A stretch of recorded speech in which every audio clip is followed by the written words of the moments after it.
Kinakabahan ngayon ang mga fan nina Bea Alonzo at Domenic Roque matapos nilang mapansin na hindi na raw suot ni Bea Alonzo ang kanyang engagement ring, may kasalan pa nga bang magaganap.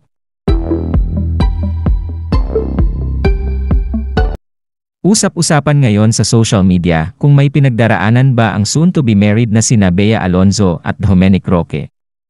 Ito ay matapos mapansin ng ilang netizen ang diumanoy hindi pagsusuot ng kapuso actress ng kanyang engagement ring.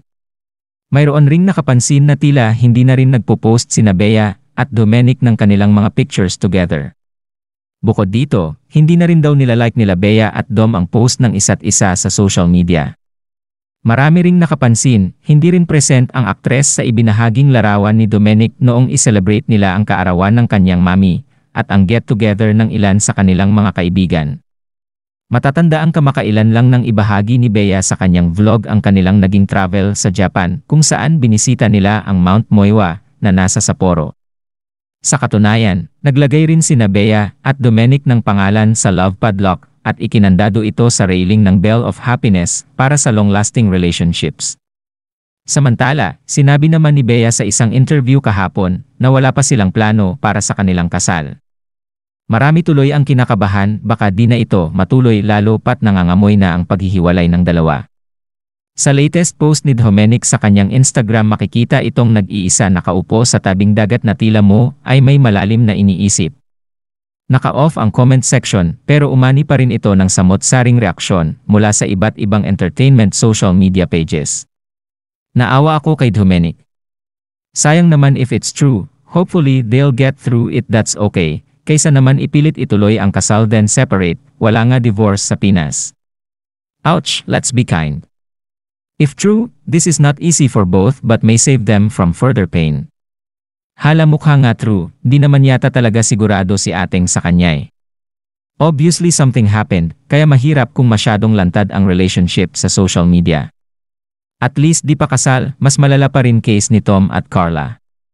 Samantala nagbigay naman ng kanyang opinyon ang batikang manunulat at showbiz reporter na si Christy Permin sa issue na ito, narito ang kanyang pahayag. Totoo raw kaya na nagkakalabo na ngayon sina Bea Alonzo at Domenic Roque at ang tanong, matuloy pa kaya ang kanilang kasal? Naku Romel, talaga nagkakagulo. Ang mga si FMers kanina, sila Ching Bautista Silverio nagtatanong na, sasama ba sila sa uso? Makikiuso ba sila? Yung mga matagal na magkarelasyon na naghihiwalay. Alam niyo po, iisa lang ang pananaw namin ni Romel Chica tungkol dito. Ang bawat ikinakasal po, may tinatawag na wedding jitters. Meron pong wedding blues na tinatawag.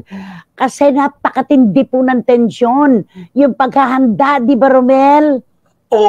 Anay, kaya po talagang ako hindi ko makikitang may isip na hindi matutuloy ang kasal kasi talagang nakita mo kung paano sila magmahalan. Porkit nawala lang yung sing-sing na hindi so. Diyos ko, ang dami-dami ng espekulasyon na naglalabasan. Nakakalungkot.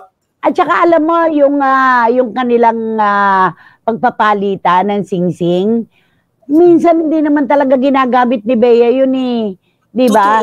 Kahit sa taping, sa shooting, at kahit saan, paminsan-minsan makikita natin talaga, hindi niya ginagamit. Hindi naman po ngayon na tinubad niya yung sing-sing, eh hindi natuloy yung kasal. Pero kanina may nabasa ako, ano ba yung komento? Siguro nauntog na sa katotohanan si Bea kasi siya lang ang gagastos sa kasal. Ay, sakit naman nun. Diba? Ano mga kwento agad-agad? Ang bibilis gumawa ng mga kwento. Oo, parang tinapos na agad, diba? Pero alam mo, napanood ko yung video nila, yung sa vlog ni Bea, yung sa Japan. Aba, pinagtalim puso na nga nila ang kanilang sarili. Diba? Pinadlock na nila. Sabi pa nga ni Bea, hindi po namin pakikita yung date sa likod kasi yun ang wedding date namin. Diba? So, siguro nakakaroon lang talaga ng mga jitters na tinatawag. Yes. Ay, pagpili pa lang ng mga principal sponsors, mga ganyan. Meron na talagang ano yan, di ba? Kaya wag po nating unahan. Nangyayari lang po yung ganyan. Pagbigyan na lang natin sila dahil tayo man ang lumagay sa kanilang sitwasyon. Mangyayari yan, di ba?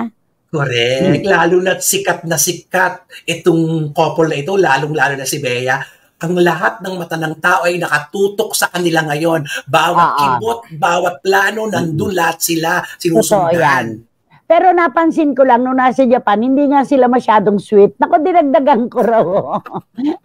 Eh, di kasi sanay ako eh. Sanay ako makapanood ng mga vlog nila, lalo na si Bea na pag nasa ibang bansa sila, ang sweet-sweet nila eh.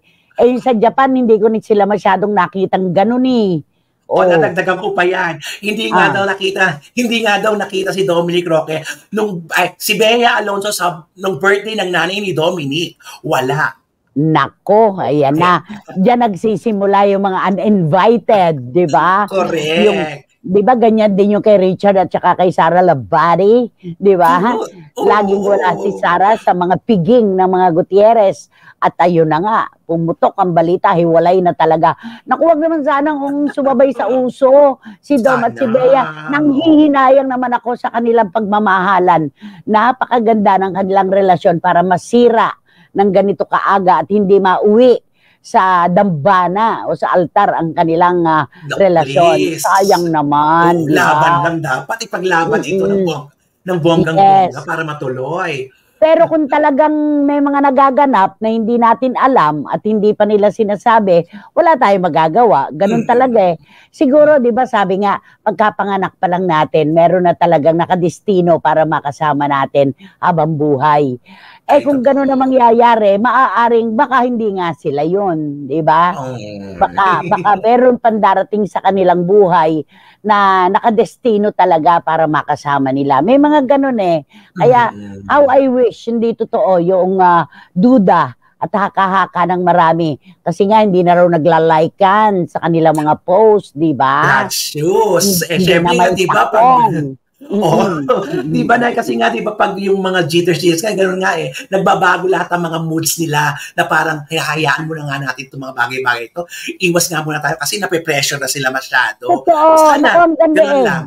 Hanggang leeg ang pressure talaga, ang stress ng mga ikakasal hanggang leeg. Napakahirap kaya niyan. Nakakahinga na lang silang mabuti pagkatapos ng kasalan. Alam mo kung minsan nga parang lutang ang mga ikakasal, di ba? Lahat shoes na may takong. Na may takong. Oh, di ba? Yun na.